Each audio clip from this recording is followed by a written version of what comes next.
Papa Dudut. Walang perpektong pamilya at wala ding perpektong relasyon.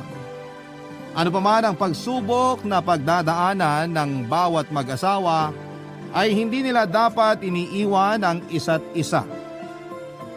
Dahil sa panahon ng pighati at pait ng buhay, ang bawat isa lang din ang pwede nilang kapitan upang kuhanan ng lakas ng loob. Mapadudot, itago niyo na lamang po ako sa pangalang Jovelyn. 39 years old na ako sa ngayon at nakatira dito sa La Union. Hindi ako nakapagtapos ng pag-aaral at ang pagtitinda ng mga gulay sa palengke ang naging hanap buhay ko. Nakakapagod lalo na at 3 lamang kami ng pinsang kong magkasama sa malaking pwesto namin ng gulayan. Pero ayos lang kasi wala namang trabaho ang madaling gawin talaga. Sa gulayan na rin halos sumikot ang ilang taon ng buhay ko, Papa Dudut. Masaya naman lalo na at nagiging kaibigan ko na rin ang mga suki ko. Dahil malaki ang pwesto namin sa palengke, madalas din na malaki ang kita ko, lalo na kapag malapit na ang fiesta sa mga malapit na barangay. Puso kasi ang malalaking handaan sa lugar namin kapag may mga ganong okasyon. At sa ganong okasyon din ako nagkaroon ng pagkakataon na nakilala si Kiko, na kalaunan ay naging asawa ko, Papa Dudut.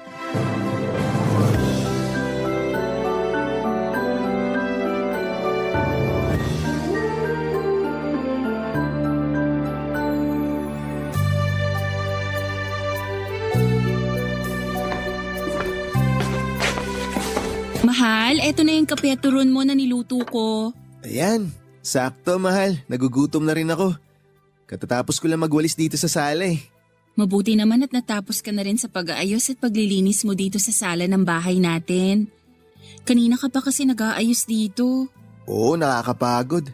Pero ayos lang kasi ang ganda ng pagkakapwesto ko ng bagong sofa natin dito. Lagay ko na lang pala muna tong merienda mo dito sa lamesa. Tara mahal, upo na tayo dito sa sofa. Sabay na tayong magmerienda. Sige mahal. Ang lambot talaga nitong sofa na nabili mo. Ang sarap umupo dito at mukhang mapapasarap ang tulog ko kapag dito ako nakahiga. Madalas pa naman akong antukin kapag tapos na akong maglaba sa umaga. Kaya nga ito talaga yung pinili ko para dito sa sala natin. Tsaka syempre para na rin sa'yo.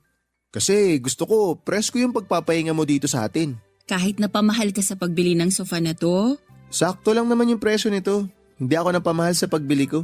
Nakita ko sa kwarto mo ang resibo nitong sofa at mas mataas ang presyo nun kaysa sa pinag-usapan natin para sa dapat na bilhin mo. Talaga? Pasensya na, hindi ko pala naitago yung resibo. At may bala ka pa pala talagang itago sa akin yun ha? At dahil ba halos doble ang presyo nitong sofa sa dapat na budget na pinag-usapan natin? Alam ko kasi na kapag sinabi ko sa'yo kung magkano talaga tong sofa na to, hindi ka papayag na bilhin ko. Pagdating ko dun sa furniture shop, unang kita ko pa lang dito, gandang-ganda na ako kaya ito na yung binili ko. Mukha nga, kasi parang aabot din to ng ilang taon dito sa bahay natin. Oo, sigurado yan mahal. Kasi ang sabi sa akin nung kakilala ko dun sa furniture shop, gawa raw talaga to sa solid na kahoy. Tsaka maganda raw talaga yung quality ng kutson. Ramdam mo naman di ba na malambot tsaka makapal? Kaya hindi rin ako nang hinayang sa ibinayad ko rito kahit medyo mataas yung presyo. Tsaka mahal, huwag ka nang mag-alala. Hindi naman mababawasan yung iaabot kong budget sa'yo para sa buwan na to. Pinag-ipunan ko talaga yung perang pinambili ko dito sa sofa. Ano ka ba? Hindi naman yun ang iniisip ko. Ang sa akin lang, masyado ka ng maraming ginagastos para sa bahay natin. 3 buwan lang ang nakakaraan ang bumili ka ng bagong ref natin. Mahal, kaya ako bumili ng ref kasi nasira yung lumang ginagamit natin. Oo nga, pero pagkatapos naman nun, bumili ka na naman ng bagong kalan sa kalamesa para sa kusina. Tapos pinalitan mo rin ng bagong kutsyon yung kama natin sa kwarto. Sunod-sunod ang paggastos mo nitong nakaraang mga buwan, mahal. Medyo malaki rin kasi yung komisyon na nakuha ko sa trabaho. Kesa gastusin ko yun sa walang kabuluhan tsaka sa mga hindi naman kailangan bagay, uunahin ko na lang na pagkagastusan yung mga kailangan nating gamit dito sa bahay. Pero kailangan pa rin nating magtipid kasi tumataas ang mga gastusin sa panahon ngayon at kailangan din nating paghandaan ang gastos para sa pagbubuntis ko ngayon. Yan naman yung hindi pwedeng mawala sa akin, mahal. Yung paghandaan yung mga gastos para dito. Teka, anong sabi mo? Tama ba yung narinig ko? Pinagbubuntis mo ngayon? Ang ibig sabihin, mahal, magiging tatay na ako? Oo, mahal. Tama ka sa narinig mo. Magiging tatay ka na at magiging nanay na ako. Dahil na magpa-check up ako kahapon, nalaman ko na mahigit 1 buwan na pala akong buntis. Kaya magkakaanak na tayo, Kiko. Yun! Totoo ba? Magiging tatay na ako? Ang saya ko, magiging tatay na ako! Uy, wag kang sumigaw. Nakakahiya sa mga kapitbahay. Pangako, mahal. Gagawin ko lahat. Lahat para maging mabuting padre de pamilya sa bahay na to. Pangako yan, Jovelyn. Papadudot, hindi naman talaga ako mahilig pumunta sa mga handaan. Pero nang ma-invite ako ng pinsan ko nung fiesta sa lugar nila, hindi ko na natanggihan pa dahil yun din ang araw ng binyag ng anak niya. Kinuha niya kasi akong ninang sa panganay na anak niya at kinuha namang ninong si Kiko kaya ko siya nakilala doon. Sa simbahan pa lamang ay napansin ko na yung panayang sulyap sa akin ni Kevin hanggang sa sabihin ng pinsan ko na gustong araw ako nitong makilala. Nung araw din na yon ay nakapagkwentuhan kami ni Kiko at nalaman ko na nagtatrabaho pala siya sa isang malaking grocery sa bayan. May motor din siya noon kaya hindi ko na natanggihan pa nang alokin niya akong ihatid pa uwi sa bahay ko. Panay na rin kasi ang tuksuhan sa amin ng pinsan ko at iba pang mga bisita ng araw na yon. Naramdaman ko naman na mabait siya kaya naging magaan din kaagad ang loob ko sa kanya. Hindi nga nagtagal ay formal na niya akong niligawan at ipinakita niya talaga sa akin na seryoso siya sa intensyon niya para sa akin. Pumunta siya noon sa bahay para dalhan ako ng pagkain. Iniimbitahan ko na kumain sa labas at minsan pa ay sinasama niya ako sa mga family gatherings nila. Kaya naman nahulog na rin ng tuluyan ang loob ko sa kanya hanggang sa magkaroon kami ng relasyon at naging mag-asawa. Doon kami tumira sa bahay na naiwan sa akin ng mga magulang ko, Papadudot. At pagkalipas nga ng ilang taon ay nabiyayaan na rin kami ng isang anak na lalaki.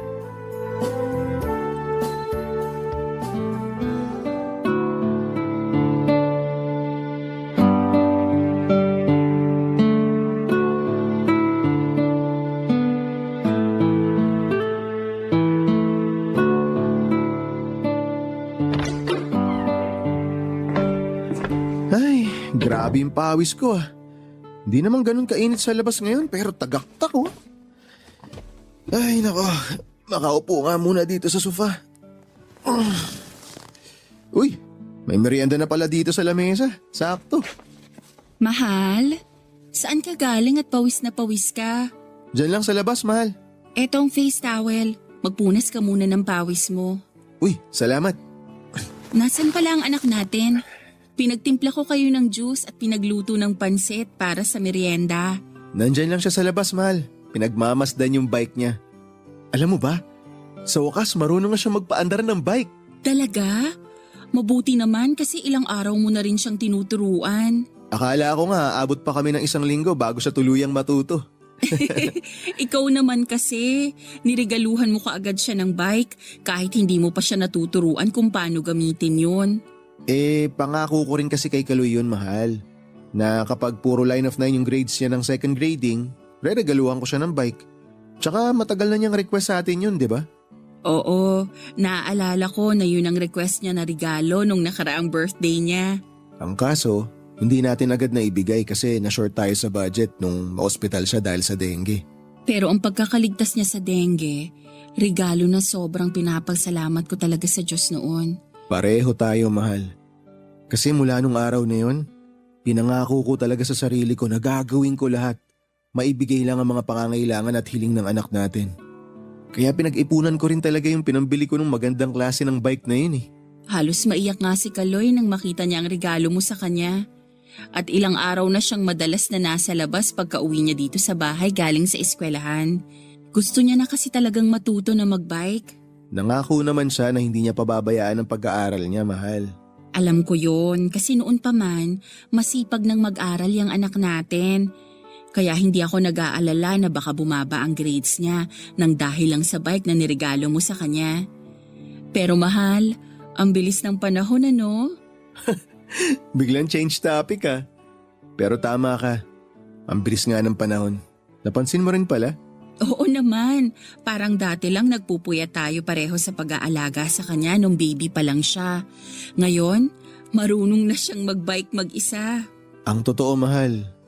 Habang tinuturuan ko si Kaloy na magbike kasama yung mga kaibigan niya, medyo naluluha ako. Bakit naman? Wala lang. Naisip ko lang na darating yung araw na iiwan niya rin tayo. Oras na magkaroon na siya ng sarili niyang pamilya. Mahal, grade 5 pa lang si Kaloy. Bakit pag-aasawa ka agad ang naisip mo sa kanya? Ay, sorry mahal. Masyado yatang naging advance yung pag-i-imagine ko kanina. Hindi ko lang siguro talaga napigilan na medyo maging emosyonal nung sa wakas makita ko na marunong nang magbike yung anak natin. Tuwang-tuwa siya, mahal. Tsaka paulit-ulit niyang sinasabi sa akin na, Papa, salamat po sa pagtuturo sa akin na magbike. I love you, Papa. Ang sarap pakinggan nun, mahal. Sobrang sarap. Kaya pinagpapasalamat ko talaga sa Diyos na ikaw tsaka si Kaloy yung binigay niya sa akin. Malambing kasi talaga si Kaloy at tagmana siya sa'yo. Pero ako rin mahal, nagpapasalamat ako sa pagiging responsable mong asawa sa akin at tatay sa anak natin. Salamat at mahal na mahal din kita, Kiko. Papadudot mula nang dumating sa buhay naming mag-asawa ang anak naming si Kaloy, ay wala na nga akong mahihiling pa noon. Bata pa lamang ang anak namin ay napakabait, masunurin at matalino na talaga siya. Consistent top 1 siya sa klase nila at palaging magagandang bagay ang napapakinggan ko mula sa mga teachers niya. Kahit na 10 years old pa lamang siya noon ay marami na siyang pangarap para sa amin ng tatay niya. Palaging sinasabi ni Kaloy na gagawin niya ang lahat para makabawi sa amin na mga magulang niya. Ang sabi ko naman ay wala siyang dapat na bawiin dahil responsibilidad naming mga magulang niya ang ibigay ang pangangailangan niya. Pero palagi niya pa rin sinasabi na kasama kami ni Kiko sa lahat ng pangarap niya dahil pinakapangarap niya ang mapasaya kaming mga magulang niya, Papa Dudut. Kaya naman masasabi ko na wala na akong mahihiling pa noon sa buhay ko kung hindi ang mabuting kalusugan para sa asawa at anak ko at mas mahabang oras na makasama ko pa silang dalawa. Kaya lang ay may mga panalangin talaga tayo na hindi madalas na ibibigay sa atin sa kadahilanan na hindi natin maintindihan. Dahil dumating noon ang panahon na bigla na lamang kinuha sa amin ang nag-iisa at pinakamamahal naming anak na si Kaloy, Papa Dudut. Barangay Love Stories. Barangay Love Stories. Papa Dudut, matagal na talaga na gusto noon ni Kaloy na magkaroon at matuto siyang magbike. Karamihan sa mga pinsan at kaibigan niya ay palaging magkakasama sa hapon at gumagala sakay ang kani-kanilang mga bisikleta. Isang beses lang na hiniling yon ni Kaloy noon at ang sabi namin ay pag-iipunan namin ang pagbili ng bike sa kanya. Dapat talaga ay birthday gift namin yon sa kanya. Pero hindi natuloy dahil nga na dengue siya at ilang araw na naospital. Pero ilang buwan lang ang nakalipas nang sa wakas ay mabilhan na siya ni Kiko ng bike. Tuwang-tuwa talaga si Kaloy at halos maiyak siya nang makita niya ang bagong bike niya. Ilang mahigpit na yakap at halik sa pisngi ang natanggap naming mag-asawa mula sa kanya, Papa Dudut. At paulit-ulit siyang nangako na lalo niya pang pagbubutihin ang pag-aaral niya. Lalo raw siyang magiging mabuting anak sa amin ng tatay niya. Sobrang espesyal ng bike na yon para kay Kaloy. Ang hindi namin alam, yun din pala ang magiging dahilan para maaga siyang kunin sa amin noon ng Diyos. Dahil ng araw na sumama si Kaloy sa mga pinsan niya para mamasyal sakay ng kanya-kanyang bisikleta, ay naaksidente ang anak ko. Nabundol siya ng isang malaking truck na naging dahilan para bawian siya ng buhay, Papa Dudut.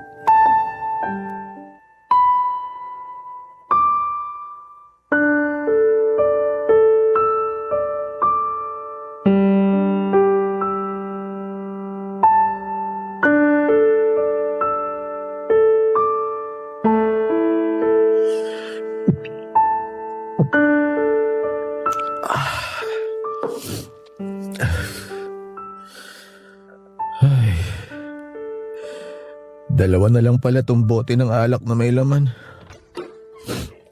Di bale. Bibili na lang uli ako mamaya sa tindahan. Nandito ka lang pala, mahal. Tanghaling tapat pa lang pero mukhang nakailang bote ka na ng alak.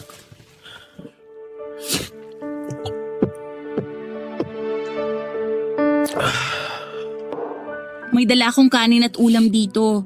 Kumain ka muna para naman magkaroon ng laman yung tiyan mo. May laman na yung tiyan ko. Di na ako kakain. Hindi pwede na puro alak lang ang laman ng tiyan mo. Ay, iinit ko lang tong munggo na nabili kong ulam at sabayan mo na akong kumain dahil may kanin na rin dito. Kung gusto mong kumain, kumain ka mag-isa mo. Huwag mo na akong kulitin. Ikaw lang naman ang inaalala ko, Kiko. Hindi nga pwede na puro alak ang laman ng sikmura mo. Eh ano bang pakialam mo? Katawan ko to kaya gagawin ko kahit anong gusto ko. Kiko! Kung magkasakit man ako, hindi mo na ako kailangan alagaan.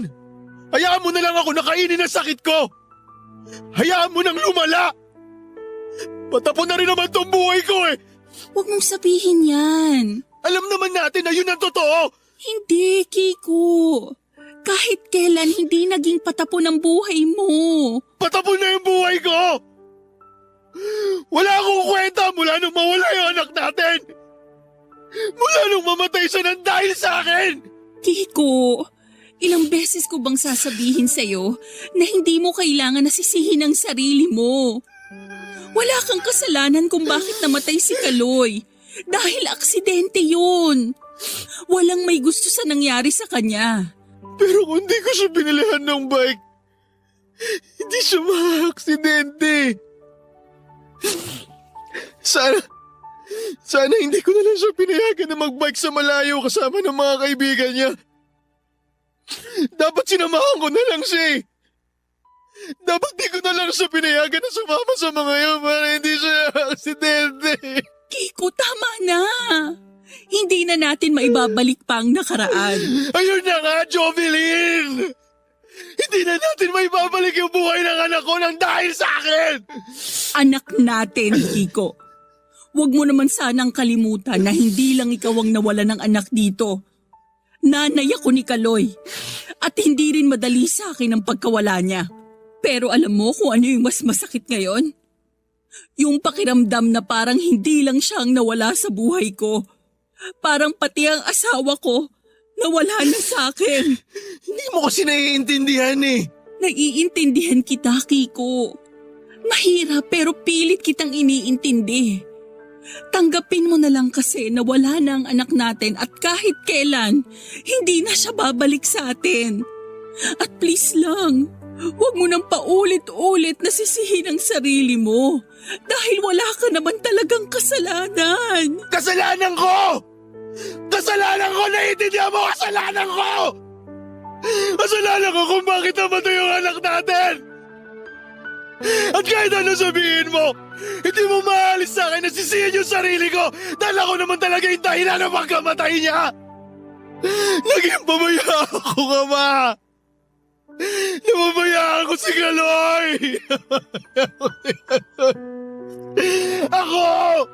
Ako lang ang dapat sisihin sa pagkamatay niya! Wala nang iba! Wala akong kwentang padre di pamilya! Wala akong kwenta! Kahit sunugin pa ng paulit-ulit sa impyerno yung kaluluwa ko, hindi ko mababayaran yung pagkamatay ng anak ko!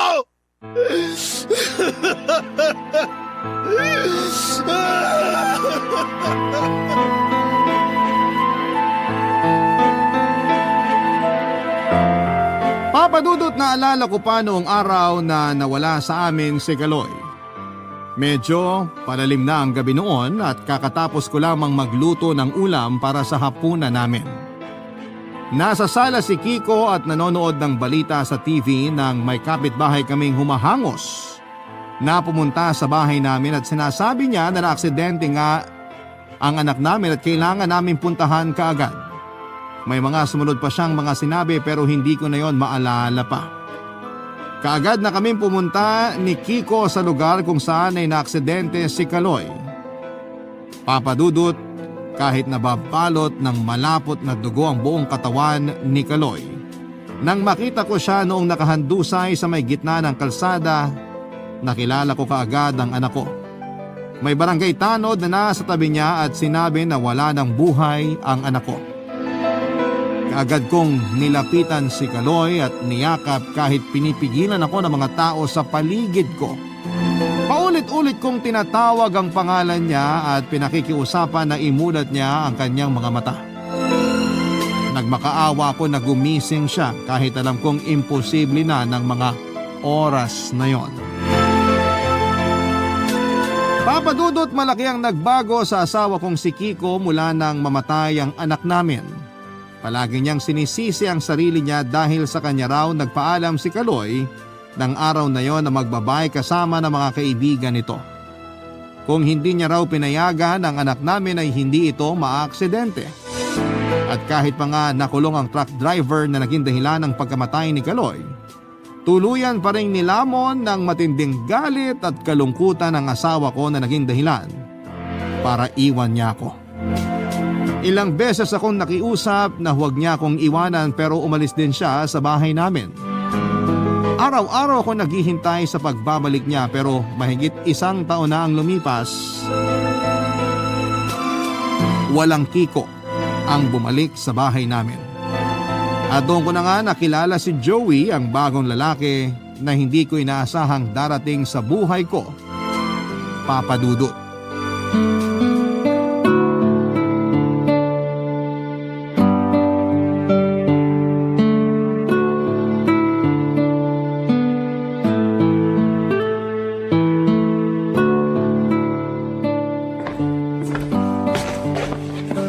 Sorry, medyo natagalan ako. Nalimutan ko kasi kung saan ko nilagay itong bulak.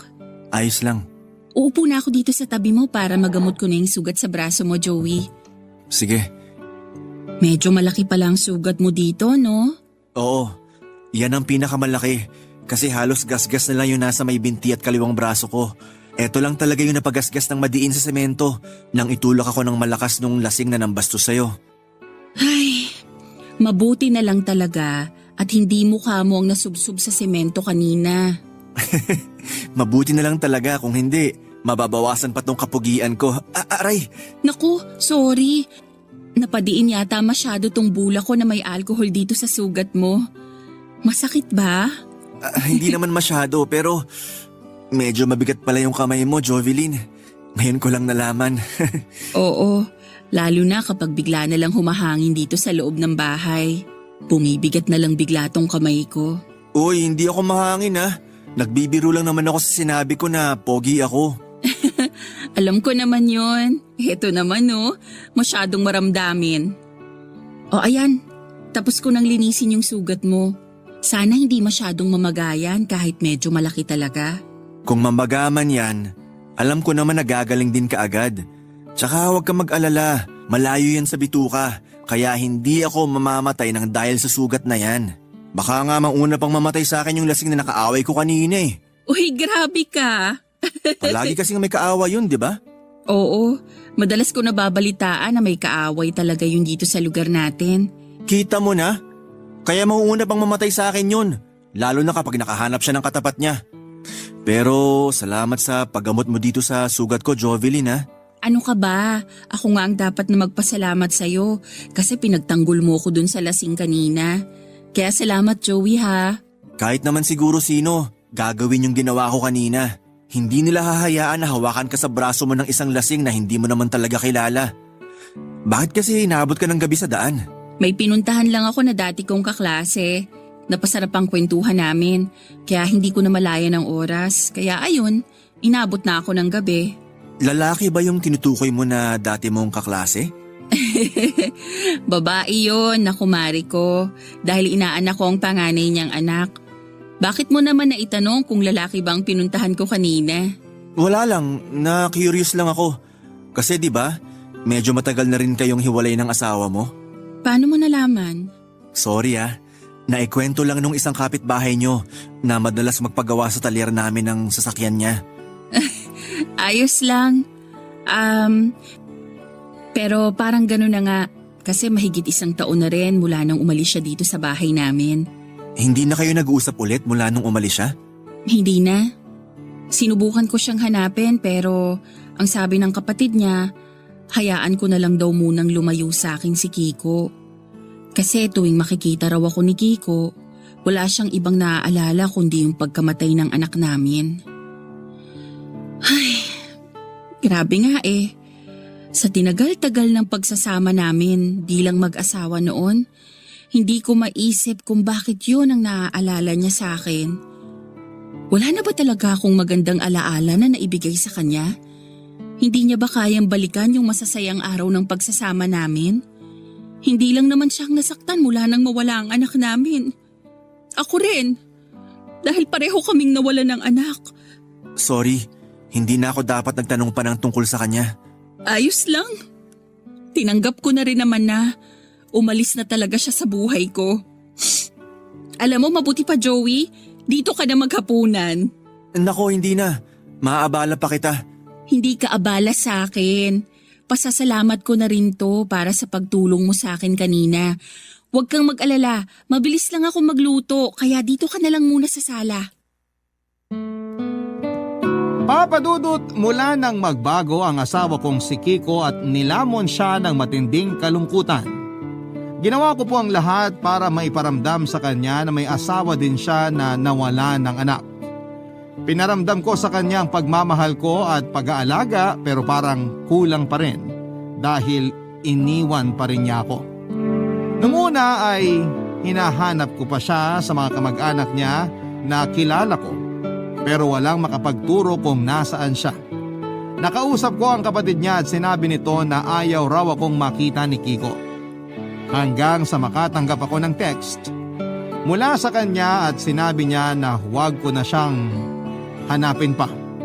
Huwag ko na raw sayangin ang oras ko sa isang walang kwentang asawa na kagaya niya.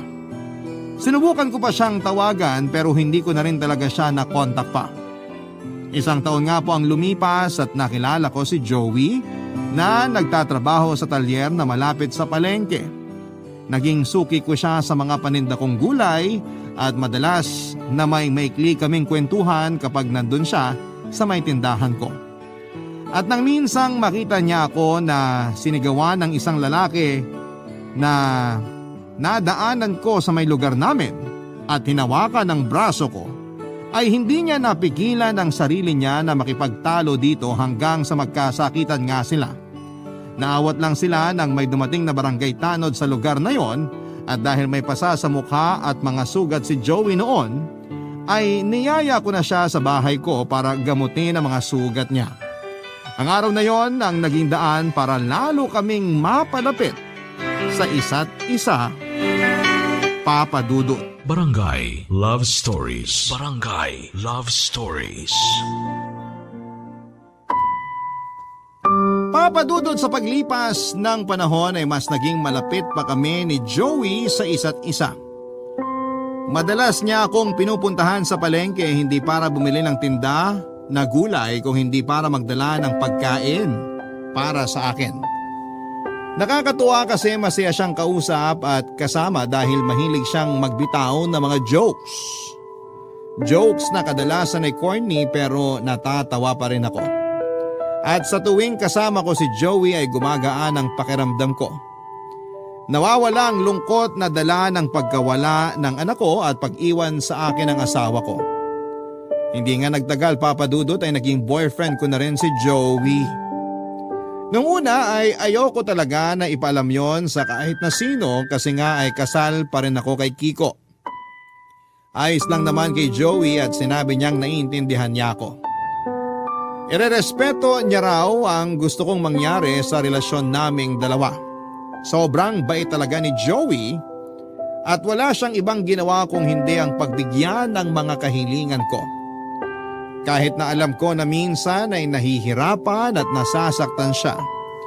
Dahil tinatago ko ang relasyon namin ay ayos lang sa kanya. Hanggang sa pumayag na rin ako noon na magsama na kami sa iisang bahay. Doon na siya tumira sa bahay ko at trinato naming asawa na ang isa't isa, Papa Dudut.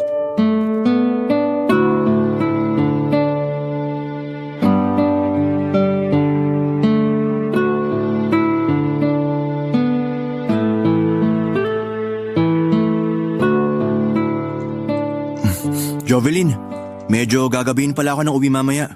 May lakad ka ba pagkatapos ng trabaho mo? May kliyente kasi ako na tumawag kahapon. Pupunta raw siya sa talyer mamaya kasi may gusto siyang ipatingin sa sasakyan niya. Kaya lang gabi na siya makakapunta. Bakit hindi na lang niya ipagpabukas? Nung isang linggo pa raw talaga niya gustong ipatingin sa akin yung sasakyan niya. Kasi iba raw talaga ang tunog sa tuwing bubuhayan niya yung makina. Wala lang talaga siyang oras kaya hindi niya maidaan sa talyer. Sakto, bukas ang off niya sa trabaho kaya pwede niyang iwan ang sasakyan niya sa talyer mamaya. Huwag ka mag-alala, bukas ko pa naman aayusin yon kung may kailangan man akong ayusin doon. Hihintayin ko lang talaga siya na makarating sa talyer para maiwan niya doon ang sasakyan. Okay, sige. Oh, bakit parang bigla namang nalungkot ang asawa ko? Hindi Hindi raw, pero humahaba yung uso mo. Sabihin mo na kung ano man yung gusto mong sabihin, Jovelyn. Bala ko kasi sanang magluto ng paborito mong nilagang baka mamaya. Pero sige, sa ibang araw ko na lang siguro gawin yon. Pwede mo pa rin namang iluto yun mamaya. Wag na, sa ibang araw na nga lang. Jovelyn, ang sabi ko, gagabihin lang ako. Pero dito pa rin naman ako maghahapunan. Kaya iluto mo na yung paborito kong ulam na nilagang baka. Kakainin ko yun kahit malamig at namumuo ng mantika sa sabaw. Sira. Siyempre iinitin ko naman yun bago ko ihain dito sa lamesa para kainin mo. Pero sige, yun na lang ang iluluto ko mamaya. At hihintayin na lang din kita na makauwi para sabay na tayo makapaghapunan. Sigurado ka? Oo naman. Baka malipasan ka ng gutom kapag hinintay mo pang pag-uwi ko. Hindi naman ako mabilis magutom sa gabi, kaya hihintayin na lang kitang makauwi. Mas nabubusog din ako kapag sabay tayong kumakain. Okay, sige. Ikaw ang bahala. Kailangan ko na rin palang umalis kasi ako magbubukas ng talyer ngayon. Ito pala yung bag mo, Joey. Nasa loob na rin yan yung hinanda kong pagkain para sa tanghalian mo. The best ka talaga, asawa ko. Salamat. Sige alis na ako. Mag-iingat ka ha.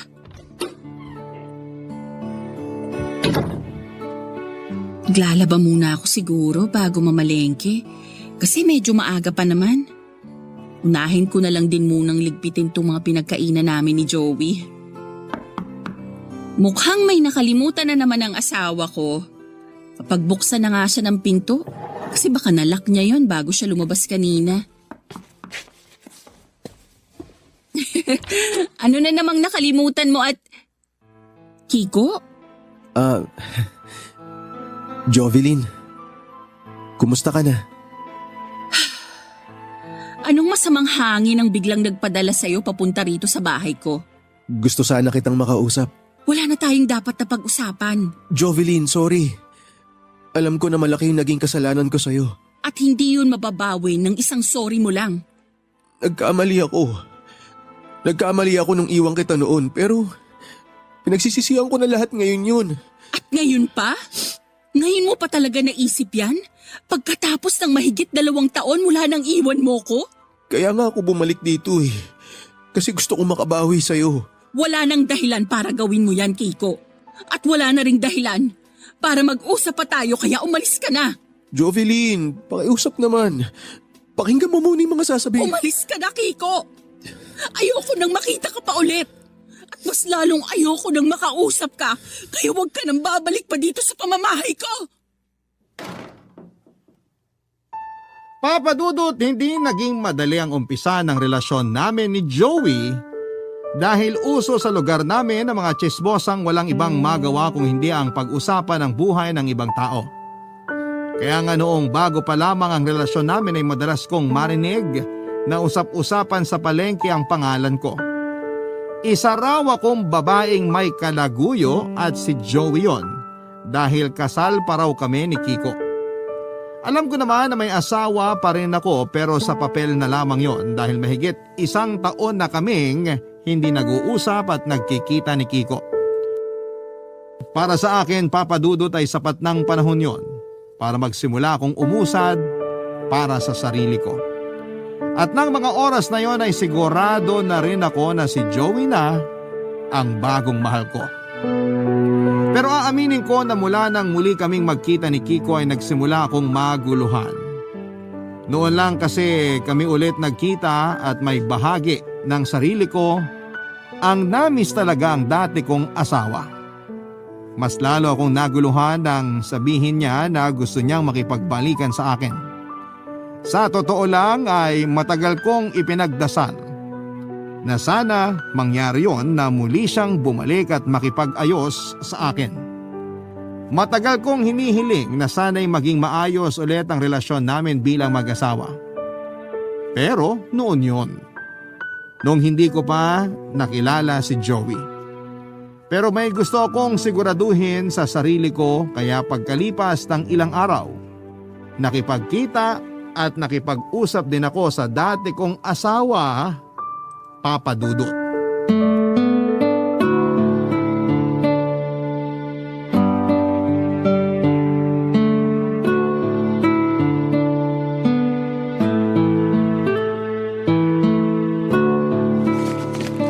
Grabe, ang traffic pa uwi dito sa bahay. Halos kalahating oras din ang binahe ko. Ano yung naaamoy ko? Ang bango ah. Mukhang masarap ang niluto ng asawa ko ah. Jovelyn, nakauwi ka na pala.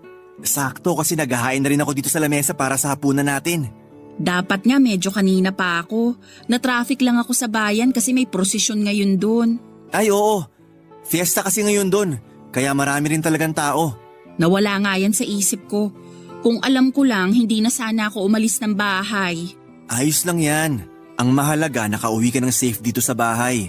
Upo ka na para makakain na tayo. Kukunin ko lang yung niluto ko na kaldereta. Kaya naman pala sa sala pa lang. Nakakaramdam na ako ng gutom kasi paboritong ulam ko pala yung niluto mo. Naisip ko kasi na ang tagal na rin nating hindi nakakapag-ulam ng kaldereta. Kaya ito ang niluto ko nang makauwi ako kanina. Ilalagay ko na tong ulam dito sa lamesa para makakain na tayo. Sige Joey. Ipaglalagay na kita ng kanin at ulam sa plato. Ayan. Tikman mo na ang niluto ko. Sige, eto na. Sobrang excited ah.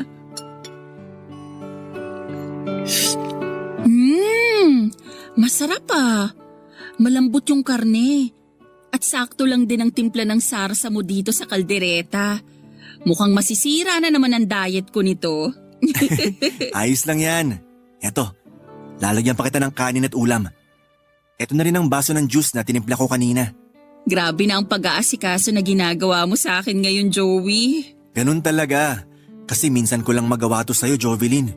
Ang makabawi sa mga pag-aasikaso mo sa akin. Ako yung mas madalas sa bahay, kaya dapat lang na ako ang mas mag-asikaso sa'yo. Hindi dapat ganon, Jovelyn. Dapat palaging pantay ang ginagawa natin dito sa bahay. Hindi man tayo kasal, dapat pagsilbihan pa rin kita bilang asawa ko. Alam mo, naninibago talaga ako sa'yo. May gusto ka bang sabihin sa akin? Wala naman. Gusto ko lang talaga makabawi sa'yo. Sabi ko naman sa'yo, wala kang naging pagkukulang sa akin, kaya hindi mo kailangan na bumawi. Pero Joey, ang totoo, ako yung may gustong sabihin sa'yo. Pwede naman siguro mamaya yan. Pagkatapos natin maghapunan. Kumain na lang muna tayo kasi lalamig na tong niluto ko. Ayoko rin kasing patagalin pa to, Joey. Wala naman akong ginawang kasalanan pero Medyo nagigilty lang talaga ako. Alam mo naman pala na wala kang ginawang kasalanan. Kaya siguro hindi na natin kailangan pang pag-usapan kung ano man yan, Jovelyn. Mabuti pa na kumain na tayo para… Nakipagkita ko kay Kiko kanina. Alam ko. Alam mo? Oo, Jovelyn. Hindi ko sinasadya na mabasa yung text niya sa cellphone mo kahapon habang naglalaba ka. Kaya alam kong totoong dahilan ng pag-alis mo kanina. Kahit sinabi mo na may pupuntahan kang pinsan mo sa bayan. Alam ko na si Kiko ang pupuntahan at kikitain mo. Jovelyn, makikipagbalikan ka na ba sa kanya? Tatapusin mo na ba ang lahat sa atin? Bibitawan mo na ba ang relasyon nating dalawa? Ano ba yung mga tanong mo na yan? Siyempre hindi, Joey. Hindi ka makikipaghiwalay sa akin? Hindi ko tatapusin ang relasyon natin. Kasi ikaw na ang mahal ko. Kaya lang naman ako nakipagkita kay Kiko. Dahil gusto ko lang masigurado na wala na talaga akong nararamdaman para sa kanya. At tama ako. Ikaw na talaga ang mahal ko. Kasi ikaw yung nandyan noong mga oras na kailangan ko ng taong masasandalan. Ikaw yung nagmahal sa akin nung panahon na kailangan ko ng pagmamahal. Ikaw, Joey. Kaya hindi na magbabago ang desisyon ko na ikaw at ikaw lang ang pipiliin ko.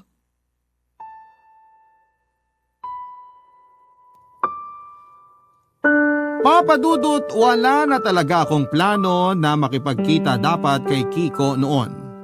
Ang sabi ko sa sarili ko ay wala nang dahilan pa para makipagkita ulit ako sa kanya. Kaya nga hindi ko nireplyan ang mga message niya sa akin kasi ayoko na ring magulo pa ang relasyon namin ni Joey. Pero may gusto lang din talaga akong patunayan noon sa sarili ko kaya pagkatapos ng ilang araw na pangungulit niya sa akin sa text ay pumayag na rin ako na makipagkita sa kanya sa isang restaurant. Doon kami mas nakapag-usap ni Kiko, Papa Dudut. Tungkol sa mga nangyari sa kanya noong mga panahon na hindi kami magkasama.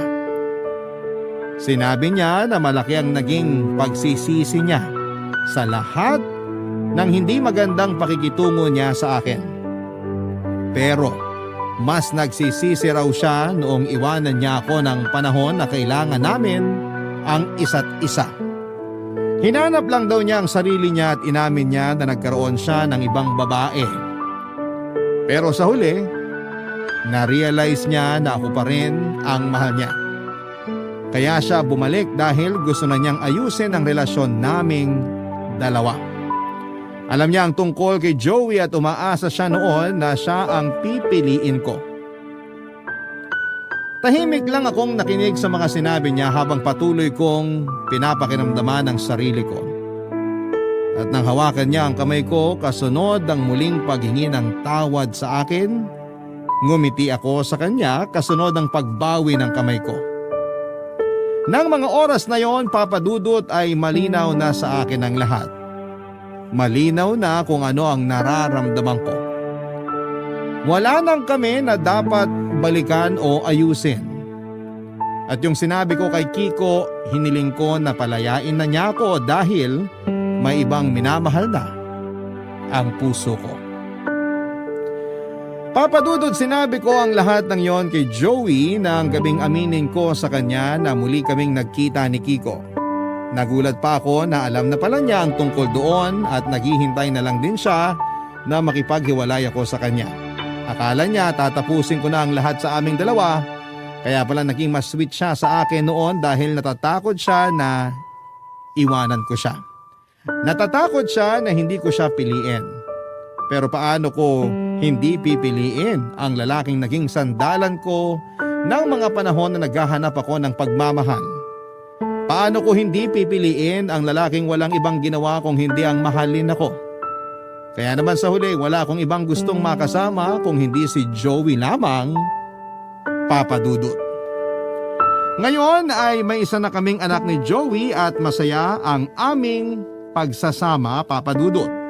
Nasa proseso na rin po ng tuluyang pagsasawalang bisa ang kasal namin ni Kiko. Masaya ako sa piling ng partner ko, Papa Dudut, na si Joey. At maging syempre sa anak ko. At wala na akong ibang mahihiling pa. Sa mga kagaya ko na minsang nasaktan ng sobra ng taong minamahal nila, naniniwala ako na darating ang araw na matatagpuan nyo ang tao na magpaparamdam sa inyo ng tunay na pagmamahal. Maraming salamat po sa inyo, Papa Dudut, sa pagbasa ng sulat ko. Sa lahat din ng ating mga kabarangay, ang inyong kapuso at kabarangay, Jovelyn. Dear Papa Dudut, mapagpalang araw sa iyo at sa lahat ng mga nakatutok sa Barangay LS. Ako po si Tristan at ito ang huling bahagi ng aking kwento. Sa ikatlong bahagi ng kwento ko na naipadala ko sa inyo ay nag-break na kami ng girlfriend kong si Lumi. Bagamat magkaibigan na kami mula pagkabata ay hindi pa rin naging sapat. Nalubos na naming kilala ang isa't isa para patibayin ang relasyon na sinimulan naming dalawa. Pareho naman naming sinubukan na ang relasyon namin ay umubra pero mukhang hindi talaga kami ang para sa isa't isa. Nang makamove on si Lumi sa naging breakup namin ay nagkaroon siya ng panibagong manliligaw. At hindi ko nga akalain na si Jake yon. Dahil kaibigan ko na si Jake mula pa nung high school. Malaki na ang tiwala ko sa kanya kaya kahit papaano ay napalagay na rin ako. Hindi ko lang inasahan na sila yung magkakatuluyan dahil hindi naman nila gusto ang isa't isa noong una. Pero minsan talaga, mahirap hulaan kung paano maglalaro ang tadhana. Tungkol naman sa buhay pag-ibig ko, Papa Dudut, ay naging kami na nga ni Chelsea noong naayos na ang hindi namin pagkakaunawaan. Ikinasal na rin kami at nagsama sa isang bubong. Civil wedding lang muna kami dahil hindi pa ganoong kalaki ang naipon ko noon para sa magarbong church wedding gaya ng gusto ng lola ni Chelsea. Medyo nahirapan pa kaming mag-adjust nung una dahil nasanay kami sa pagiging independent bago pa man kami ikinasal. Napagtanto namin na hindi pala ganoon kadali kahit dalawa na kaming magdidesisyon sa mga bagay-bagay. Pero sa lahat ng nangyari, hindi ko inasahan ang pagbabakasyon ni Lola Connie sa kondo namin. Gusto niya raw makasama si Chelsea at maturuan kung paano mag-asikaso sa bahay, kaya naman sa amin muna siya titira sa loob ng isang buwan. Mabuti na lang dahil 2 ang kwarto sa kondo.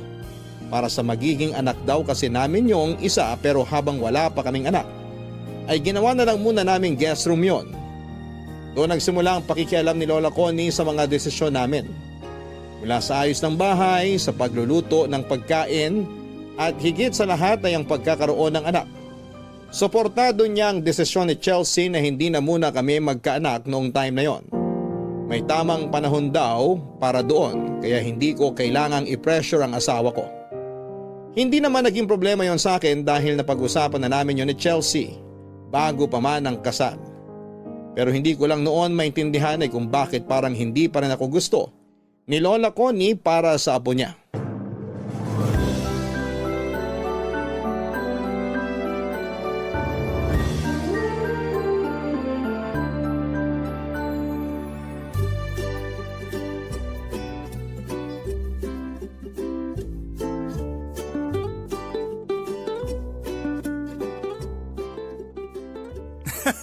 Ang lupit mo talaga. Akalain mo yun? Naunahan mo pa ako mag-asawa? Isa lang ibig sabihin nun, mag-asawa ka na rin. Magkaedad lang tayo. Huwag mo nang hintayin na ugatin pa kayo ni Lumi. Actually, may plano na ako mag-propose kay Lumi. Pero wag mo munang sasabihin. Masisira yung surprise ko sa kanya. Aba, mukhang seryoso ka na talaga. Feeling ko nga siya na talaga eh. Siya na yung pinakamatinong babae na na-date ko kaya hindi ko na siya pakakawalan. Mas matino pa kay Chelsea? Alam mo naman na medyo sakit sa bungo yung kapatid kong yun. Buti na lang natutunan pa magtino. Manang-mana kasi sa akin. Kung sa kalokohan lang naman, ilalaban ko talaga yung asawa ko. Nga pala, may nabanggit sa akin si Lola. Anong nabanggit niya sa'yo? Di ba nasabi niyo na nung una na magbabakasyon lang siya? Oo, nabanggit niya nga yan. Bakit? Ano bang meron? Dude, plano mag-extend ni Lola sa inyo. Ha? Bakit daw? Hindi ko nga alam dun kay Lola eh. Sabi ko nga dapat hayaan na muna kayong mag-asawa. Ni hindi pa nga kayo nakakapag-honeymoon eh. Busy pa kasi ngayon sa trabaho si Chelsea. Bala ko nga sanang pumunta kami sa Palawan. Ang kaso, pareho kaming hindi pa pwede. Tapos tumagdag pa si Lola. Hindi naman siya alagain pero may pagkapasaway talaga yun eh. Kaya sana pagpasensyahan mo na lang muna. Wala namang problema sa akin kung dun muna siya sa kondo. Mabuti nga yun kasi may nagtuturo kay Chelsea sa mga gawain. Ang inaalala ko lang, may pagkaulianin na siya eh. Tsaka hanggang ngayon, nararamdaman ko pa rin na hindi niya ako gusto para sa asawa ko. Huwag ka mag-isip ng ganyan. China-challenge ka lang nun ni Lola. Yan na nga sa challenge na yan eh. Last time kasi pinapalitan niya yung ayos ng sala. Pati yung kwartong tinutulugan niya pinapalitan niya rin. Tapos ayaw na rin niyang bumili pa kami ng karne tuwing nag-grocery. Sabi niya ipaubaya ko na lang yun sa kanilang dalawa ni Chelsea. Wala naman ako magagawa kasi ayoko magalit sa akin si Lola Connie. Gusto mo bang kausapin ko siya tungkol dyan? Di na. Baka isipin pa niya na masyado akong mahina kasi nagsumbong ako sa'yo. Kaya ko na to. Hahabaan ko na lang siguro yung pasensya ko. Dude, salamat ah. Mahal na mahal din kasi namin si Lola. Oo, may kakulitan minsan tsaka sinusungitan din kaming dalawa ni Chelsea pero mabait yun. Para namin siyang nanay, lalo na sa akin. Naiintindihan ko naman kayo, kaya susubukan ko talagang lawakan pa yung pangunawa ko. Tsaka malaking tulong din naman siya sa amin ng asawa ko kasi may nakakausap siya habang nasa trabaho pa ako. Si Lumi nga pala. Naipakilala mo na ba siya kay Lola Connie? Oo. Naipakilala ko na siya. Gustong-gusto niya nga si Lumi para sa akin eh. Ang bilis nila nagkasundo. Ay, buti pa sila. Sana maging ganun din sa akin si Lola Connie. Kayang-kaya mo ng diskartehan yan. Bigyan nyo lang ng apo yun tapos ang laban. Weakness nila yun. Paano mangyayari yun? Suportado niya si Chelsea na wag muna kami mag-anak. Tsaka buti sana kung ganun lang kadali na magkaroon kami ng anak eh. Bakit? Ayaw pa kasi ni Chelsea na magbuntis. Natatakot daw siya na baka mangyari sa kanya yung nangyari sa mama niyo nung pinanganak siya. Nakwento nga rin sa amin ni Mami yung tungkol doon. Pero malambot naman ang puso ng kapatid ko sa mga bata kaya magbabago rin isip nun. Basta ikaw na bahala sa kanya ha. Alam ko namang hindi mo siya papabayaan at hindi mo rin pipilitin sa mga bagay na hindi pa siya handa. Huwag ka mag-alala, gagawin ko talaga lahat yun. Hindi ko siya pababayaan. Tsaka kaya ko naman yung asawa ko. Baka ikaw pa nga yung dapat kong sabihan kasi hindi mo pa nararanasang tuyuin si Lumi. Sinasabi ko sa'yo, kakailanganin mo ng pasensya. Mga 1 kilometro. Papadudot, alam ko naman na hindi magiging madali para sa akin na makuha kaagad ang loob ni Lola Connie. Pero mas lalo pang naging mahirap para sa akin ang sitwasyon noong nabanggit sa akin ni Chelsea yung ex-fiancé niya na si Liam ay kakilala rin pala ng lola niya dahil apo ito ng dati nitong co-teacher sa high school na pinagtuturuan nito bago magretiro.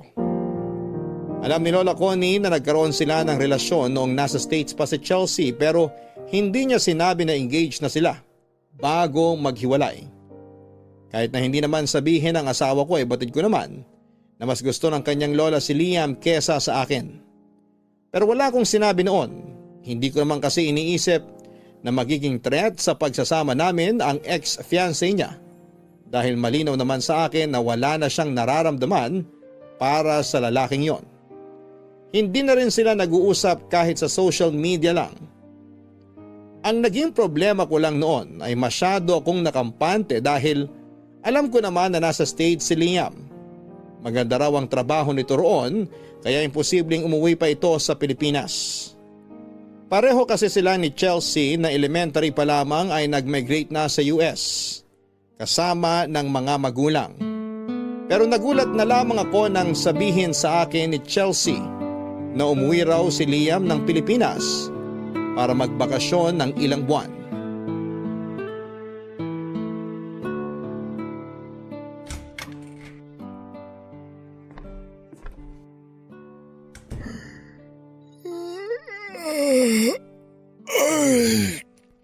Kumusta si Lola?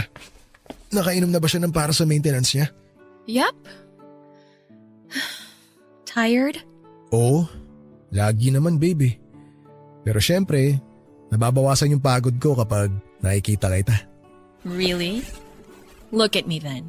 Eto na, nakatingin na ako sa'yo. Alam mo kung ano nakikita ko? Your wife? Diyosa. Diyosa yung nakikita ko. Come on, babe. That is so cringe. Stop it. Ano ba yan? Di ka na yata kinikilig sa akin eh. Ay, nga pala. Ako nang bahala sa mga gastusin dito sa bahay ha. Sabihin mo lang sa akin kapag may kailangan kang bilhin. Okay? All right, if you say so. May gusto nga pala ako itanong sa'yo kung okay lang. What about? Tungkol sa ex-fiancé mo. What about him? Is the thought of him bothering you? Hindi naman. Itatanong ko lang sana kung nagkita na kayo mula nung umuwi siya rito sa Pilipinas. Hindi ka ba niya pinuntahan? Why would he do that? We don't need to see each other. But if it does happen, I will let you know. Si Lola Connie, nakakausap ba niya? Lola mentioned that they met yesterday for Liam's grandma's birthday. Hindi ka ba niya inayang sumama? She wanted me to go, but I said no. Bakit naman humindi ka? Because I knew you wouldn't like it. Ay, may tiwala naman ako sa'yo. Kaya next time na ayain ka ni Lola Connie, okay lang naman sa akin na sumama ka. Hindi kita pagbabawalan. What if I really don't want to go? I'd rather wait for you to come home. And if I do decide to see Liam, I'll make sure that you tag along. Pero paano kung makita mo siya ulit ng dahil kay Lola? It's not going to change a thing because I value our relationship. Unless you're having doubts about our marriage. Huwag mong isipin yan, hindi kita pinagdududahan, maniwala ka. Sabi ko nga may tiwala ako sa'yo. Hindi lang talaga maganda yung pakiramdam ko sa pagbabalik niya rito eh. Sa totoo lang, pakiramdam ko kasi may gusto siyang gawin na hindi ko talaga magugustuhan. Don't worry about him. I'll avoid him as much as possible, so it's gonna be fine. Let's just get some rest. We have work tomorrow. Inaanto ka na ba? Huwag ka na munang matulog. Why? Pwede ba tayong Chelsea! Shh! Huwag ka na Ako! sumagot. Kunwari tulog ka na. What? But Tulog na po si Chelsea la! Sigurado ka ba? Ang aga pa! Babe, humalik ka. Bilisan mo. Medyo lakasan mo para marinig ni Lola sa labas. Dali na! babe, this is insane. She knows I don't snore. La, tulog na po talaga eh. May kailangan po ba kayo? Alam kong gising pa yung apo ko. Pinagdadamot mo lang siya sa akin. Lola, bubuksan ko po yung pinto para po makita ninyo. Wag na! Tutulog na lang ako.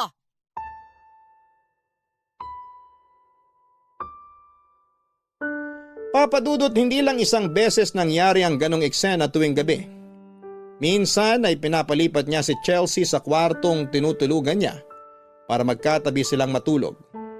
May mga pagkakataong naiiwan niyang nakabukas ang gripo at minsan ay nakakalimutan naman niya ang kanyang niluluto. Dahil inaalala ko na baka mapahamak pa si Lola ay nag-hire na lamang ako ng kasambahay. Ang kasi wala pang isang linggo ay nagpaalam na kaagad dito. Sinusungitan daw kasi ni Lola Connie at pinapakialamanan sa mga ginagawa. Sumubok ako ulit na kumuha ng bagong kasambahay pero ganon pa rin ang nangyari. Hanggang sa sumuko na lamang ako at hinayaan ko na lamang si Lola sa mga gusto niyang gawin. Sa ikalawang buwan na kasama namin si Lola Connie ay doon mas nasubok ang pasensya ko. Inibitahan niya kasi sa kondo ang ex-fiancé ni Chelsea na si Liam. Alala naman noon ang asawa ko sa magiging reaksyon ko. Kaya halos paalisin na niya ito habang nakikipagkwentuhan pa kay Lola. Pero nakisama pa rin naman ako ng maayos kahit na hindi ko yon nagustuhan. Mabuti na lamang at mukhang marunong din itong makiramdam. Si Lola Connie lang ang kinausap niya. Mukha naman siyang mabait at marespeto. Yun siguro ang nagustuhan sa kanya ni Chelsea noong bago pa lamang silang magkakilala. Ramdam ko noon ang mga tingin ni Lola Connie habang nakikipag-usap ako sa lalaking gusto sana niyang mapangasawa ni Chelsea kung hindi lang sana kami ikinasal. Minsan ay hindi na napigilan ng asawa ko na pagsabihan si Lola dahil sumusobra na rin ang mga sinasabi niya. Lalo na kapag harap-harapang ipinamumuka sa akin na si Liam sanang naging asawa ng apo niya. Ipinagmamalaki niya ang mga achievement nito sa ibang bansa at kung gaano ito kabait na apo sa mga lolo't lola niya. Pero hindi yung naging sapat na dahilan para hayaan kong maapektuhan ang pagsasama namin ni Chelsea. Kaya sa halip na magalit ay nag-isip ako ng paraan kung paano mas mabilis na mapapalapit ang loob ko kay Lola Connie.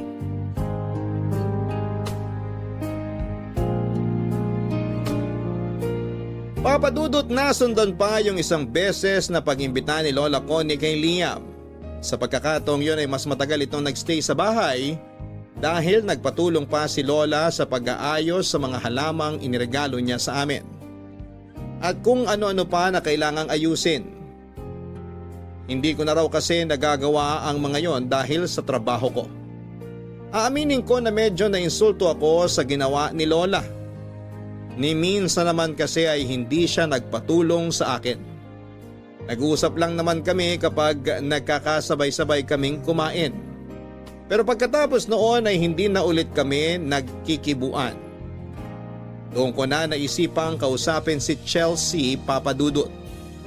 Tinanong ko siya kung may nasabi ba sa kanya si Lola Connie na mga ayaw nito sa akin para sana alam ko kung paano ko mas pagbubutihan ang pakikisama ko. Pero wala naman daw itong sinasabi sa kanya. Mas lalo tuloy naging mahirap para sa akin na maintindihan siya. Dahil nga sa mga nangyari, naisipan ko nang kausapin si Chelsea. Sinubukan ko siyang kumbinsihin na ihahatid na lamang namin pabalik sa bahay nila si Lola Connie. Maayos naman kaming mag-asawa at mas matututo kami kung kami lang dalawa sa bahay. Pero hindi nakinig sa akin si Chelsea Papadudot. Ibang naging dating sa kanya nang sabihin kong pauwiin na namin ang lola niya. Naintindihan ko naman na makilola siya gaya ng kuya niyang si Jake. Pero hindi ko inaasahang magiging dahilan pa yon nang hindi namin pagkakasundo.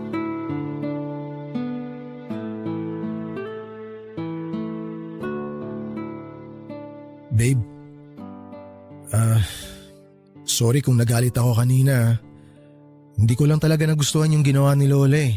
Lola just invited him over. Nothing happened that should make you jealous. Hindi naman ako nagsiselos eh.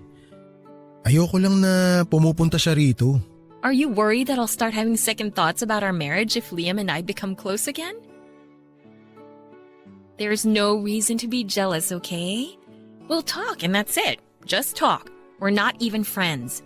If it weren't for Lola, I wouldn't be talking to him at all. Alam ko naman yun. Kaya sorry talaga. I already told Lola not to bring Liam here again. If she wants to invite him, she can have him go to Lola's place instead. She agreed, so there's nothing to worry about, babe. Are you still mad at me? Naku hindi. Hindi ako galit sa'yo. Medyo sumama lang yung loob ko kay Lola. Dahil nga dun sa ginawa niya. Sa ginagawa kasi niya, parang pinamumukha niya sa akin na mas gusto niya si Liam para sa'yo. But you know that it's you that I want. Isn't that what really matters? Alam ko naman na yun yung mahalaga. Ang hirap lang kasi na nakakasama natin araw-araw si Lola pero ayaw naman niya sa akin. Kahit anong gawin ko, wala pa rin eh. Please be a little more patient. Lola's not gonna be here forever. She'll probably go back to Lola in a few months. May magagawa pa ba ako? Ayoko rin naman na pag-awayan na lang natin palagi ito. I'm sorry. I'll just talk to Lola if she pulls another stunt like this again, okay? Ay, okay. Since lagi naman kayong nagbabanding ni Lola, baka naman tuwing gabi, pwedeng tayo naman. So, do you want us to? Mhm. You should definitely take a shower first. I can smell the clinic on you. Talaga? Yeah, so you should go. Don't worry, I'll wait for you. Sige ah, sabi mo yan. Uy! Ay, sorry. Nakakaistorbo ba ako? Lola, what are you doing here? Pwede ba ako makitulog dito? Gusto lang kita kasing makatabi, Apo. Hindi po ba kayo komportable dun sa kwarto nyo? He, mas gusto ko rito. Doon ka na lang muna sa sala matulog. Malaki naman yung sofa, pwede ka na ron. But Lola, Tristan's tired. He won't get a good night's sleep on the sofa. Sus, edi palit muna kami ng kwarto. Doon na siya sa kabila at dito ako sa tabi mo. Lola? Ay, sige na, hayaan mo na babe. Doon na lang ako sa sala. Ligo lang ako. Babe, is it really okay? Oo naman, okay lang. Sige na Paula, tabi na lang po kayo ni Chelsea. Pasok na po ako sa banyo. Akala ko aangal pa eh. Ay, Ay, basta ako, katabi ko yung apo ko, ayos na ako. Sige na po, matulog na po kayo. Lalabas po ako agad mamaya pagkatapos ko maligo. Good night po. Patabi na ako dito sa kama, apo ha. Lola, I can just sleep with you in your room so Tristan can rest here. Ay, ayoko ron. Mas gusto ko rito. Mas malamig dito eh. Kaya sige na, apo. Huwag mo na naman akong paalisin dito. I'm not asking you to leave. It's just that I feel bad for my husband. Don't be. He's gonna be all right.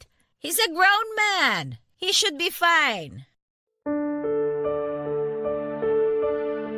Papadudot kahit araw-araw, sinusubukan ni Lola Connie ang pasensya ko, ay mas pinili ko pa rin na maging kalmado.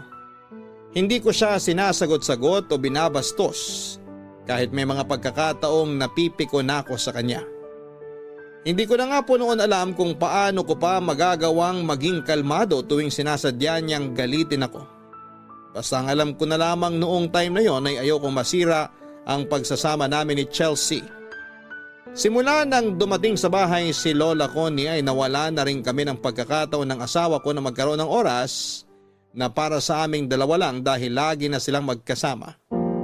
Kaya minsan ay nagkikita na lamang muna kami sa labas pagkatapos ng mga trabaho namin para makapag-date bago kami umuwi. Pakiramdam ko tuloy ay para kaming mga teenager na nagtatago sa magulang namin.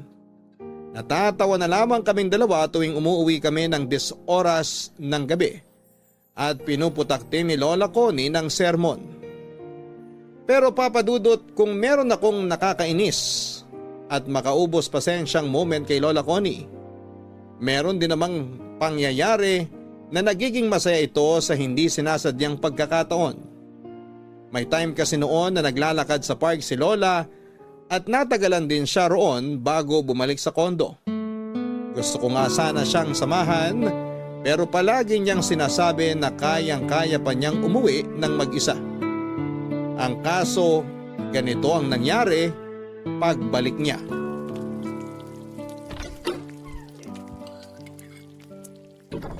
Chelsea? Chelsea, apo! Umalis po siya la. May pupuntahan lang daw po sandali. Oy, bakit nakikialam ka na sa pagluluto dyan? Akala ko po kasi mamaya pa kayo makakabalik kaya nagluto na ako.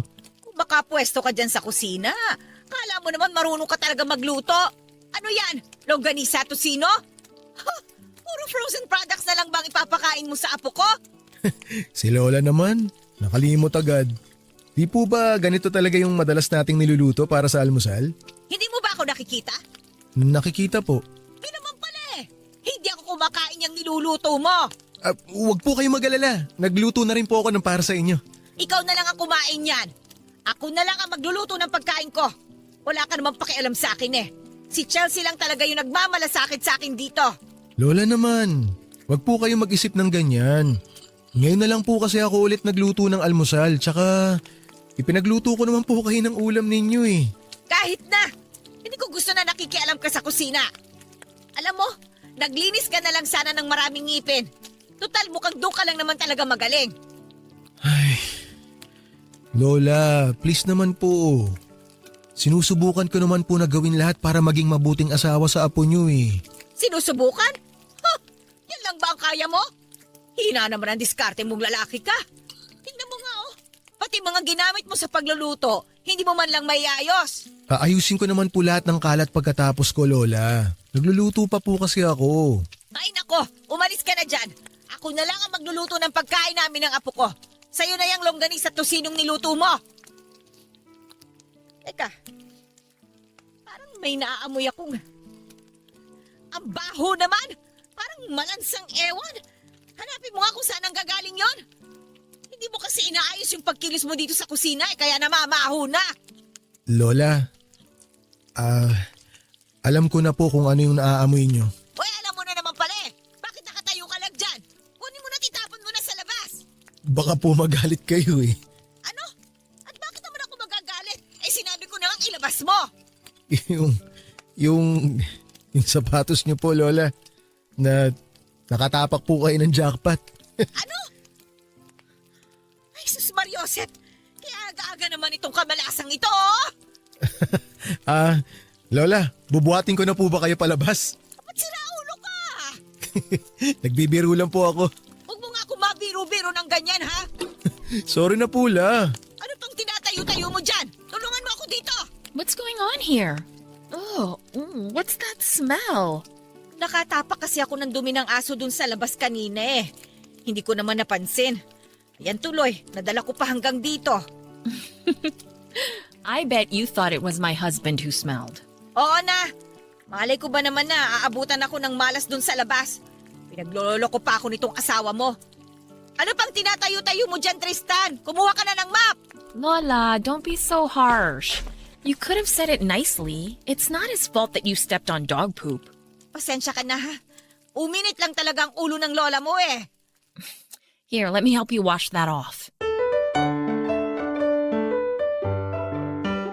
Papadudot pagkatapos ng araw na yon, kahit papaano naman ay naging magaan na ang pakikisama sa akin ni Lola Connie.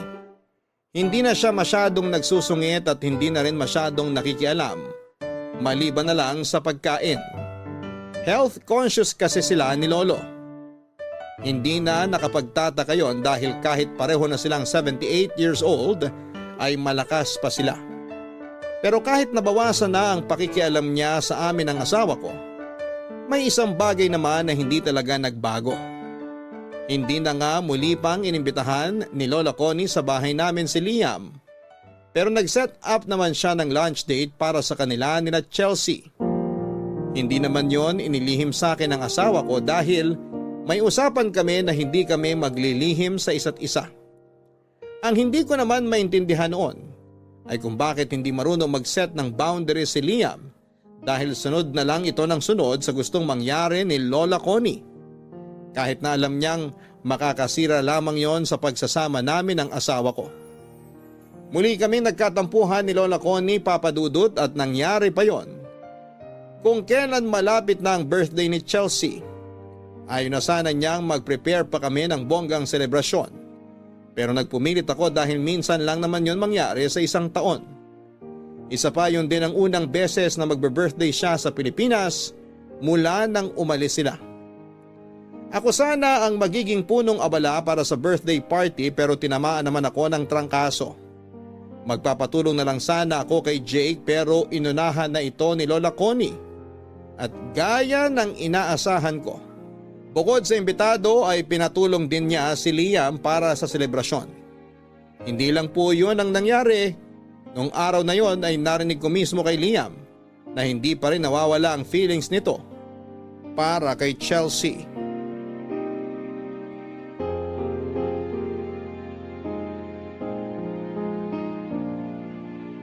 Muntik na akong magsalita ng hindi maganda noong marinig ko ang pag-uusap ni Lola Connie at Liam tungkol sa nararamdaman nito kay Chelsea, Papa Dudut. Diretsahang inamin ni Liam na hindi ganong kadaling kalimutan ang pinagsamahan nila. Handa pa naman daw sana siyang magpatawad noon pero bigla na lamang umuwi ng Pilipinas si Chelsea. Kaya nawala na sila ng pagkakataong makapag-usap ng mas maayos. Akala ko noon, ako lang ang maapektuhan sa nangyari pero kung hindi ko yon nagustuhan, mas lalo naman si Chelsea. Sa pagkakataong yon ay kinausap na niya ng masinsinan si Lola Connie at sinabing hindi na niya nagugustuhan ang pagpupumilit nito na maging malapit pa sila ni Liam sa isa't isa. Hindi ako nakialam sa usapan nila, Papa Dudut. Ipinaubaya ko na lamang sa asawa ko ang pakikipag-usap sa lola niya dahil sila naman ang mas nakakakilala sa isa't isa. Magkatampuhan man sila o magkaroon ng hindi pagkakaunawaan ay sigurado akong mabilis lang ding maaayos yon kapag nagkataon. Papa Dudut, humingi naman ng dispensa sa amin si Lola Connie. Mukhang sincere naman siya noon at balak nang totohanin ang mga sinasabi niya. Kaya pinalampas ko na lamang ulit yon. Pero sa huli ay hindi pa rin siya nakumbinsi ni Chelsea na bumalik na sa bahay nila ni Lolo. Hindi ko na rin naman siya pinilit na umalis. Nung medyo nagkaayos na kami ni Lola ay saka naman kami nagkaroon ng problema ng asawa ko dahil sa pagiging magastos niya. Naiintindihan ko naman noon na nasanay siyang nabibili lahat ng gusto niya. noong hindi pa kami kasal. Pero dahil kailangan na rin naming mag-ipon para sa future namin, ay medyo hindi kami nagkaintindihan. Oh, bakit parang ang tahimik mo? Wala. May iniisip lang. May problema ba kayo ng kapatid ko? O si Lola na naman yung problema mo? Wala kaming problema ni Chelsea. Wala rin namang ginawa si Lola sa akin. Eh ano nga? Dude, kilala kita. Hindi ka mapapaisip ng ganyan kung wala kang problema. Ay, sige na, sasabihin ko na sa'yo. Nagkatampuhan kasi kami ni Chelsea. Sabi ko na eh. Eh, bakit kayo nagkatampuhan? Nabanggit ko kasi na medyo napapasobra yung paggastos niya. Huwag mo sanang mamasamain ha. Alam ko na ako yung lalaki sa amin kaya ako talaga yung dapat na mag-provide. Ang kaso, hanggang ngayon hindi pa rin marunong mag-budget yung asawa ko eh. Dude, wag ka mag-alala. Gets kita. Kilala ko yung kapatid ko at alam ko na gastadora talaga yon. Sa skincare pa lang niya, kulang na yung sweldo niya eh. Pagpasensyahan mo na muna. Nag-a-adjust pa yun ngayon. Kaya nga, gets ko naman na nag-a-adjust pa siya. Tsaka wala naman akong problema sa skincare niya eh. Ang ibig ko kasing sabihin, marami pa rin siyang binibili na hindi naman namin kailangan. Tapos yung internet, 2 yung binabayaran namin. Yung washing machine, nagka-problema lang ng konti, bumili na agad siya ng bago. Pwede pa namang ipaayos yun. Magkapatid nga talaga kami. Pero, seryoso, napag-usapan niyo na ba yan? Yan nga yung nangyari, sinubukan ko siyang kausapin tungkol sa paggastos niya. Kaya lang ayun, sumama yung loob sa akin. Naiintindihan ko naman kayo pareho. Ay, hindi ko alam kung makakatulong tong sasabihin ko pero kailangan nyo talaga mag-usap. Hindi pwedeng magmatigasan kayo. Kung gusto mo na maintindihan ka niya, pag-usapan nyo yung mga plano nyo para sa future nyo. Dalasan nyo na pag-usapan yon para mas madali niyang maiintindihan kung bakit kailangan nyo magtipid at mag-ipon. Humahanap lang talaga ako ng tiyempo. Hindi ko kasi agad nasabi sa kanya nung mismong oras na sumama yung loob niya eh. Ayoko rin naman kasing magmukha akong controlling na asawa. Kaya pinag-isipan ko munang mabuti. Syempre iniingatan ko rin na masaktan siya sa mga sasabihin ko. Basta ako, hindi ako nag-aalala na ikaw yung naging asawa ng kapatid ko. Ngayon pa lang nakikita ko nang secure na yung future niya sa'yo. Ewan ko sa'yo. Sisimulan mo na naman ako dyan sa pang-uuto mo. Nga pala, kumusta kayo ni Lola? May World War III pa ba? Wala na. May ceasefire agreement na kami ni Lola. Talaga? Biro lang. Syempre walang agreement. Pero napansin ko medyo mas nagiging mahinaw na siya nitong mga nakaraan. Hindi niya na ako sinisermonan tsaka hinahayaan na rin niya akong kumilos sa kusina. Di gaya nung una. Makita pa lang ako ni Lola sa kusina, umuusok na yung magkabilang tenga niya sa galit eh. Feeling ko malapit nang bumalik si Lola kay Lolo. Sigurado ako mamimiss nyo rin siya. Mamimiss ko magkaroon ng hater. Sira. Ay, si Lumi nga pala, bakit parang hindi na nagpapakita sa akin yun? Ayaw pa niya kasi baka bulihin mo raw siya. Ha? Bakit ko naman siya bubulihin? Dude, huwag ka sanang mabibigla. Huwag ka na nga pa-suspense dyan. Ano ba kasi nangyari? Sabihin mo na. Magiging tatay na ako. Buntis si Lumi? Yup. Kaya hindi muna siya nagpapakita sa'yo. Alam niya kasing aasarin mo lang siya kapag nalaman mong nauna pa siyang nabuntis kaysa kay Chelsea. Tinan mo yun, kahit kailan talaga parang bata mag-isip. Pero dude, congrats ha. Dapat pala magpainom ka ngayon. I-celebrate natin yan. Kung papayagan ka ng asawa mo, o kaya paalam ka muna kay Lola. Yun lang, dun tayo nalungkot. Mukhang malabo ako mapayagan.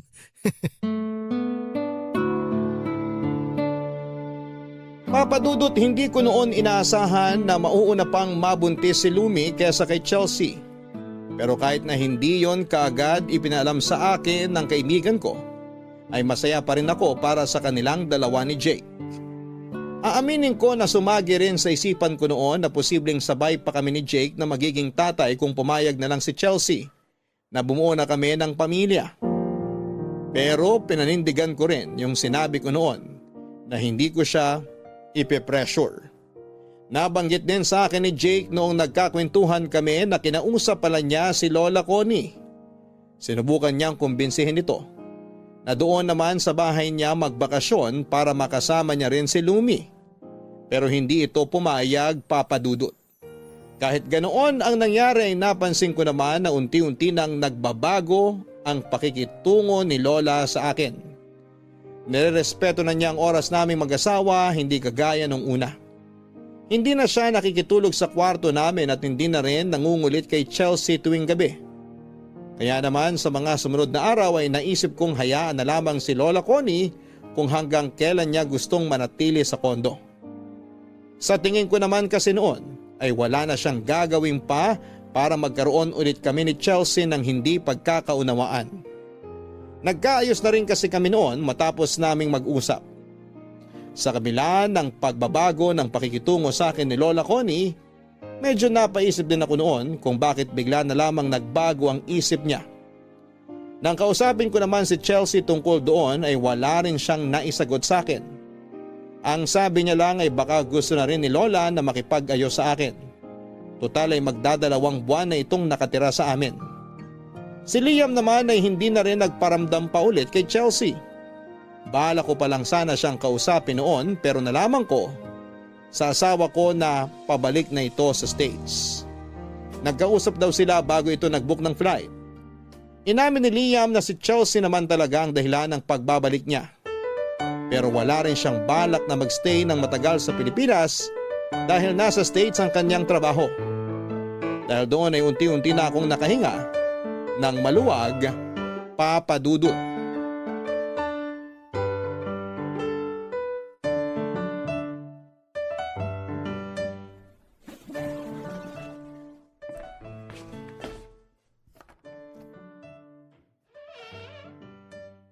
What are you doing? Shh! Sinecheck ko lang kung gising pa si Lola. Baka kasi mamaya bigla na naman sumulpot eh. Babe, it's just Lola. Relax. Ay, tama ka. Kailangan ko na mag-relax. Masyado na akong balisa. Si Lola kasi, ang daming kayang gawin. Like pushing your buttons? Isa na yun. Pero kaya ka rin niyang ilayo sa akin. Hey, Lola wouldn't do that. And just so you know, I'm not leaving you. Teka, bakit parang ang sweet mo yata ngayon? Anong meron? Kinakabahan ako sa'yo ha. Nothing special. I'm just happy that you and Lola are okay now. Ngayon lang yan. Di natin sure kung tatagal. Sa totoo lang, alam mo, nagtataka talaga ako kung bakit parang biglang bumait sa akin si Lola eh. May ginawa ka ba? What makes you think I did anything? Ewan, parang bigla na lang kasing nagbago yung ihip ng hangin kay Lola Connie. Di ko nga masabi kung totoo na ba yun o bumubuelo lang siya. Baka di ko lang napapansin, meron pala siyang hinahandang pasabog. Kilala mo naman si Lola. I think she's starting to like you. Not sure if you noticed, but she's not giving you the sinister side eye anymore. Especially when you talk about work. That's progress, right? Sa bagay, pero duda pa rin ako eh. Babe, please give her a chance. Joke lang. Oo naman, bibigyan natin siya ng maraming chance. Alam mo naman na matagal ko nang gustong magkasundo kami ni Lola Connie. Kaya kung totoong pasado na ako sa kanya, edi maganda. Ay, teka, gusto mo ba na kumain tayo sa labas this weekend? Isama natin si Lola. Sure. Yun, buti pumayag ka. Schedule natin yan pero sa ngayon, matulog ka na. Maaga papasok mo bukas, kaya wag ka na magpuyat. I don't want to go to work tomorrow. Maybe I'll just stay in bed and sleep all day. Ay, magaling. A-absent ka sa trabaho para matulog maghapon? Magandang practice yan. Pero kailan ka pa naging antukin? Babe, huwag mo sabihing buntis ka. I am. Ay, ikaw talaga, pinapaasa mo na naman ako. Sige na, halika na, matulog na tayo. Do you really think I'm kidding? Sa totoo lang? Oo. Well, I'm not. Anong ibig mo sabihin? Buntis ka talaga? Yup. 3 weeks. We're having a baby. Pero paano? Sabi mo nagpipills ka, di ba? I stopped taking them, and I didn't tell you because I wanted it to be a surprise. And I'm healthy, so getting pregnant was totally possible. Hey, say something, babe. You're gonna be a dad. Sorry, nasurpresa lang talaga ako. Magiging daddy na ako, babe. Teka, may kailangan ka ba ngayon? Alam mo, sa tingin ko, hindi ka na dapat napapagod eh. Pwede namang hindi ka na magtrabaho kasi… Babe, relax. You're overreacting. I'm only 3 weeks pregnant. It's not like I'm about to pop anytime soon. Pero dun din naman ang punta nito, di ba? Kailangan na nating isipin yung magiging pangalan niya. Seriously? We don't even know if it's a boy or a girl. Pwede naman dalawang pangalan yung isipin natin. Isa para sa babae, isa naman para sa lalaki. I know, but let's just enjoy this moment, okay? Pero, kailan mo pa nalaman? Just this morning, when I found out I was pregnant, I decided to keep it from you until you got home because I wanted to see your face when I told you. I couldn't wait to see your reaction. And now it's just priceless. Ah, kaya pala hindi ka pumasok sa trabaho kanina kasi pumunta ka sa OB. Exactly. Ay, hindi pa rin ako makapaniwala. Thank you, babe. Thank you. Akala ko talaga ayaw mo pa magkaanak tayo kaya hindi ko binubuksan yung topic tungkol dun. Well, I just realized now is the perfect time for us to have a baby. I'm still young, and if I wait until my 30s, I might face complications like Mom did. Salamat talaga at nagbago yung isip mo. Hindi mo alam kung gaano ako kasaya ngayon. Alam ko na hindi to magiging madali para sa'yo, pero nandito lang ako sa tabi mo. Okay? Sabihin mo lang sa akin lahat ng kailangan mo. Magtutulungan tayo.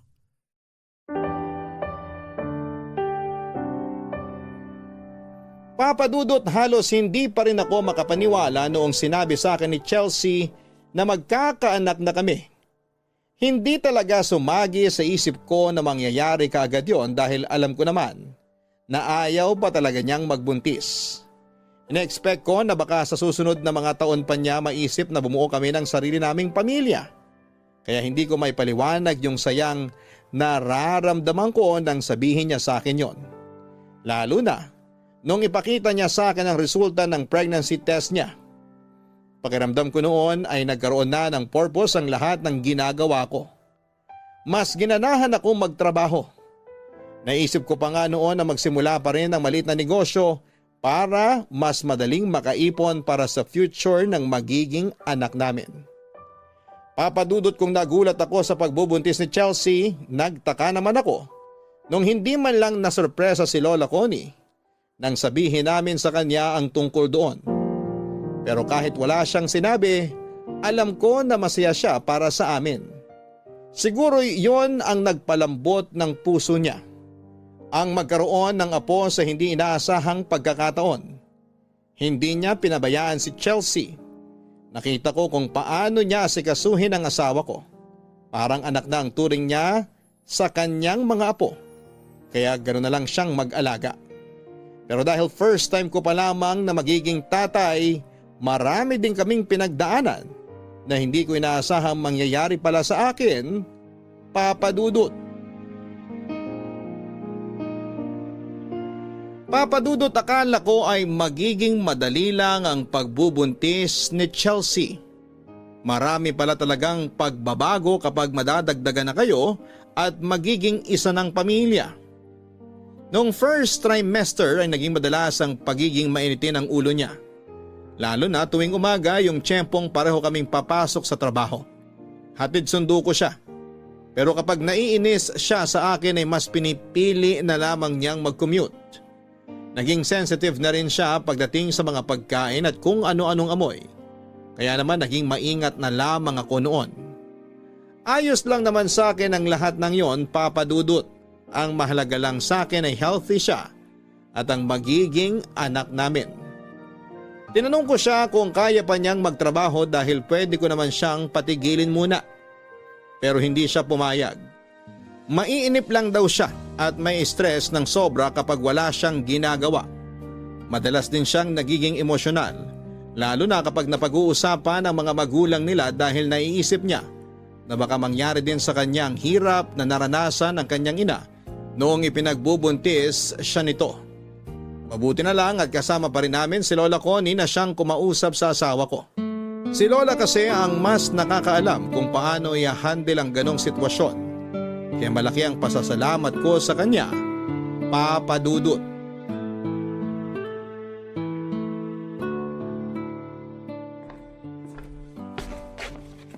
Good morning, La. Kumusta po tulog niyo? Ayos naman. Ano ba yung niluluto mo? Magsasangag po. Mamaya umpisahan ko na po yung mixed veggies na iluluto ko sa butter. Yung mixed vegetables, huwag mo nang lagyan ng itlog ng pugo. Hindi kumakain nun si Chelsea. Sige po la, buti na lang po nasabi nyo. Wala ka bang trabaho ngayon? Sarado po yung clinic pag weekends, Lola. Nakalimutan nyo na naman po. Sinasabi mo bang makakalimutin na ako? Hoy, para sabihin ko sa'yo, matalas pa tong memorya ko. Kayang-kaya ko pa makipagsabayan sa mga bata. Lola, kumalma lang po kayo. Hindi naman po ganun yung ibig kong sabihin eh. Ganun na rin yon. La, normal naman po sa atin na makalimot minsan. Kahit naman po ako nakakalimot din. Kaya wag na po kayong magalit. Please. Hindi naman ako nagagalit eh. Ayoko lang na pinamumukha sa akin na matanda na ako. Alam ko naman yung edad ko. Pero gusto ko lang mabuhay sa paraang hindi ko mararamdaman yung pagtanda. Naiintindihan ko naman po kayo, Lola. Pasensya na po talaga. Hayaan mo na nga. Huwag natin pag-usapan yan. O siya, ano pa bang iluluto mo? Wala na po akong ibang iluluto, Lola. Ito lang pong sinangag tapos yung mixed veggies mamaya. Patapos na ba yung sinangag mo? Hindi pa po. Isasalang ko pa lang po, Lola. Bakit po? Gutom na po ba kayo? Hindi naman, pero may suggestion ako para mas sumarap yung sinangag mo. Talaga po? Ano pong suggestion nyo, La? Sige po, sabihin nyo lang. Lagyan mo ng maraming bawang. Sigurado akong kikiligin yung apo ko sa sarap ng sinangag mo. Talaga po? Kikiligin siya? Aba, lalagyan ko po ng marami. Ay, very good, apo. Salamat po, Lola. Sana po sa susunod, maturo nyo rin po sa akin yung mga specialty na niluluto nyo. Para kapag nakauwi na po kayo kay Lolo, may magluluto pa rin ng mga ganon para kay Chelsea. Pinapaalis mo na ba ako? Po? Naku, hindi po. La, ayan na naman po kayo. Wala po akong ibig sabihin dun sa sinabi ko. Ang sa akin lang po, syempre, darating talaga yung araw na kaming mag-asawa na lang dito sa unit. Hindi naman po pwedeng konting kibot, tatawag kami sa inyo o kaya sa mga magulang ko. Dapat matuto rin kami. Kaya ngayon pa lang, medyo nagpa-practice na ako. Yung asawa ko, hindi naman nag-practice noon.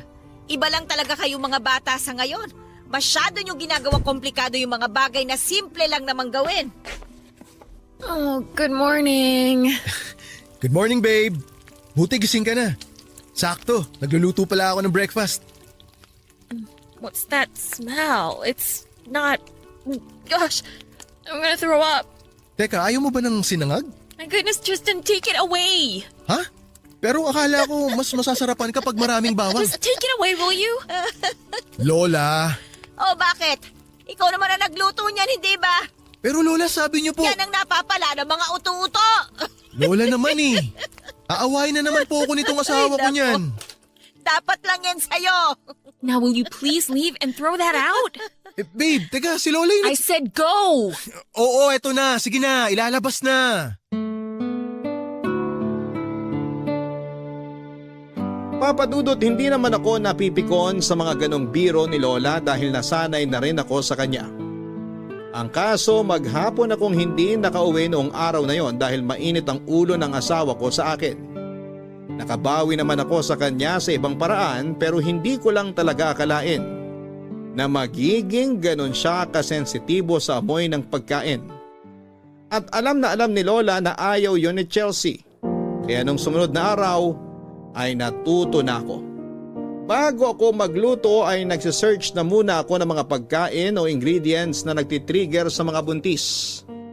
Nang mapansin naman yun ni Lola ay tinawanan niya lamang ako. Pero sa kabilang banda ay natuwa siya. Nagkukusa na akong matutuhan ng mga bagay-bagay tungkol sa mga buntis. Natapos ang 2 buwan ni Lola Connie nang hindi pa rin kami lubusang nagkakasundo.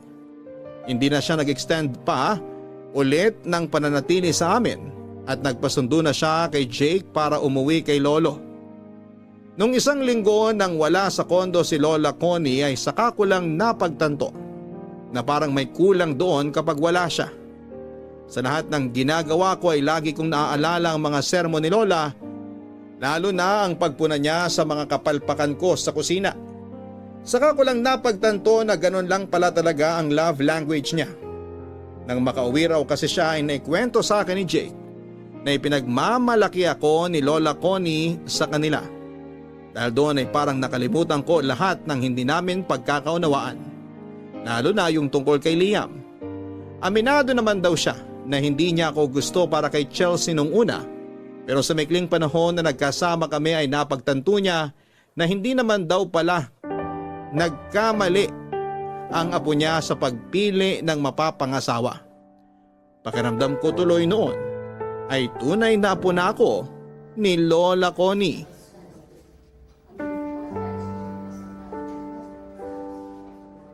Babe, Babe, kumusta ka? I'm fine. How's the baby? Okay naman siya. Mamaya, dadali na rito si baby. Why did you keep your phone? What were you watching? Ano? Nanonood lang ako kung paano magpalit ng diapers.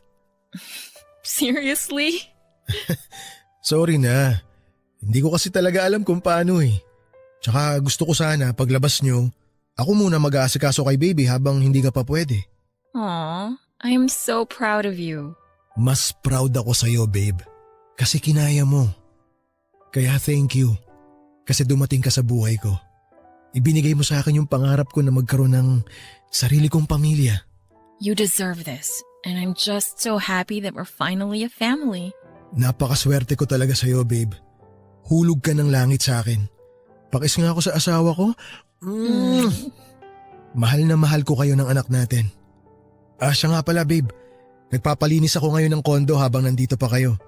Kumuha ako ng kasambahay para may mag-aasikaso sa ibang gawain. That's good. So were you able to take a nap? Medyo.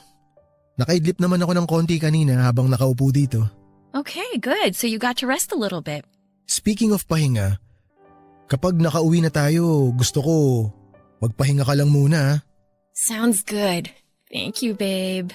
Ano ka ba? Bakit ka nagsi-thank you? Normal na pagkatapos mong manganak, dapat makapagpahinga ka ng husto. I just appreciate everything you do. Mahal ko kayo ng anak natin. Kaya masanay ka ng inaalagaan ka. Okay? I love you. I love you too. Babe, did you bring my phone? I want to call mom and dad. Nadala ko yung phone mo pero naiwan ko sa kotse. Teka, kukunin ko muna. Ay, sorry, hindi ko sinasadya. Just be careful next time. Now will you please get my phone? O sige. Teka sandali. Nagtatagalog ka? What do you mean? Narinig ko kanina, sabi mo, aray eh. Yeah, so? Bakit parang gulat na gulat ka naman dyan? Ha? Sino hindi magugulat? Pero akala ko kasi… Akala mo ano? Akala ko hindi ka marunong magtagalog. Well, nag-assume ka na hindi ako marunong. I didn't say I couldn't. Pero babe, hindi ka kasi nagtagalog simula nung nagkakilala tayo. Akala ko nakakaintindi ka lang talaga kaya hindi na kita in English. Babe, nung bumalik ako dito sa Pinas, tapos pinakilala ka sa akin ni Kuya Jake, in English mo ako agad eh. So inisip ko na baka manibago ka pag nagtagalog ako. Tsaka ang cute na tinatagalog mo ko. Na-enjoy ko ng sobra kaya hinayaan ko na. Hindi ko na muna sinabi sa'yo. Anong hindi mo na sinabi? Hindi mo talaga sasabihin kung di pa kita aksidenteng natukuran. Sorry na. So all this time, kaya mo naman palang magtagalog? That's because I grew up here. Weird nga eh. Kasi nung mga bata kami ni Jake, English kami kausapin ng mga magulang namin. Pero nung nasa States na kami, tinatagalog na nila ako. Siguro para hindi ko completely makalimutan. Sabagay, tama nga naman. Tsaka mas komportable ako mag-English. Pero sana sinabi mo pa rin. Pambihira. Kung ganun ako pala yung talo sa pustahan namin ni Lumi. Pustahan? What do you mean pustahan? O tapos ngayon, konyo ka naman kung magsalita. Don't dodge the question, babe. Anong pustahan yun? Matapos ka kasing ipakilala ni Jake sa amin. I mean, kay Lumi, kasi kilala na kita, hindi siya naniniwala na hindi ka marunong magtagalog. Sabi pa nga niya, sinusubukan mo lang kami kung tatagal kami sa pakikipag-usap sa'yo. For real? Alam mo bang kakalbuhin ako ni Lumi kapag nalaman niyang siya naman pala talaga yung panalo sa pustahan namin? Hiyang-hiya pa naman siya nung hinalikan niya si Jake sa harapan ng mga bisita niyo. What? Kaya pala hinalikan niya si Kuya ng party. Pero in fairness, sila na ngayon. And very soon, magpapakasal na rin silang dalawa. Teka sandali. Si Lola Connie, Alam ba niyang nagtatagalog ka? Oo naman. Pero nasanay lang talaga ako mag-English kaya ganun ko siya kausapin. Ay, meron pa nga moment na nasabihan kita na simpleng Tagalog na lang, hindi yung pa maintindihan. So, nagigets mo naman pala lahat ng sinasabi ko noon? Pati yung joke ko na hindi ka man lang nag-react? Oh, that joke? I didn't really get it. Tsaka may iniisip din ako that time. Sorry. Okay lang, wala yun, huwag mo isipin. Hayaan mo na. Tapos na rin naman eh. Tsaka okay lang naman kung mag-i-English ka pa rin. Kung dun ka mas komportable. Ang mahalaga, nagkakaintindihan pa rin tayong dalawa. Okay. So can you get my phone now? I need to call my parents, remember? Ay, oo nga pala. Pero nasa kotse eh. Kung gusto mo, itong sa akin na lang muna gamitin mo. Are you sure you're gonna let me use your phone? That's personal. Anong personal? Okay lang yan. Wala naman akong tinatago dito eh, kaya sige lang. Gamitin mo. Okay, sabi mo eh. Babe, Hmm? ang cute mo pag nagtatagalog ka. We, talaga? It's not baduy? Anong baduy? Chichinilasin ko sa mukha magsasabi na baduy ka magtagalog. Aw, kiss mo nga ako? Papa Dudut, hindi ko alam kung pinaglalaruan ba ako ng tadhana dahil sa dinami-rami ng mga nangyari sa buhay namin ni Chelsea. Saka ko lang nalaman na nagtatagalog naman pala siya. Sa haba ng panahong nagkasama kami ay natuto na ako mag-adjust para sa kanya dahil matagal din siyang tumira sa States. Pero sa huli tama pala si Lumi. At nang sabihin ko yon sa kanya ay inis na inis siya sa naging pagkatalo niya. Pero sa kabilang banda ay nagpasalamat na rin siya dahil yun pa ang naging tulay para sa kanilang dalawa ni Jake. Nang makauwi kami galing ospital, gaya ng inaasahan ko ay dumating si Lolo at Lola Connie para makita ang apo nila. Nagpresenta si Lola na mag-alaga sa anak namin at hindi naman namin ito ipinagdamot sa kanya. Sobrang sere ng mga magulang namin dahil nagkaroon na sila ng apo. Sa ngayon, Papa Dudut, ay masaya pa rin kaming nagsasama ng asawa ko. Balak na rin naming sundan ang panganay namin pero bago ang lahat, pinaghahandaan muna namin ang magiging future nila. Hindi ko na po pinagtrabaho ulit si Chelsea. Nang matuloy po kasi yung plano ko na magsimula ng maliit na negosyo ay siya nang nag-asikaso nito. Hindi man kalakihan yung milk tea shop namin ay pumatok kaagad ito sa mga estudyanteng madalas naming nagiging customers. Batid ko po na hindi man kasing komplikado ng kwento ng ibang mag-asawa. Yung kwento namin pero mahalaga po ang bawat pangyayari sa bawat yugto ng buhay namin na siya namang sinubukan kong isa-isahin sa inyong programa. Pagdating kasi ng panahon, magiging memories na lamang ang lahat. Kaya mas pinili ko na lang na ibahagi ang aming kwento para may isa pa kaming babalik-balikan. Tuwing naaalala namin kung paano kami nabuo bilang isang pamilya. Hanggang dito na lamang po ang kwento ko at maraming salamat po sa lahat ng mga nag-abang at tinapos ang kwentong ibinahagi ko sa Barangay Love Stories. Taos-pusong pasasalamat naman sa inyo, Papa Dudut, at sa lahat ng bumubuo sa Barangay LS. God bless po and more power sa inyong radio station. Ang inyong forever kapuso at kabarangay, Tristan. Mga kabarangay, hindi naman lahat ng tao ay kailangan ng pag-ibig para maging masaya. Pero mas magiging makulay ang buhay kung may nagmamahal sa atin hanggang sa pagtanda. Kaya maswerte sina Tristan at Chelsea dahil nahanap nila ang isa't isa. Sandali man silang iniligaw ng tadhana, sa huli babalik at babalik pa rin sila sa isa't isa. Dahil sila pa rin ang tinadhana. Hanggang sa muli, ako po ang inyong si Papa Dudut sa mga kwento ng pag-ibig, buhay at pag-asa sa Barangay Love Stories #1. Sabay-sabay nating pakinggan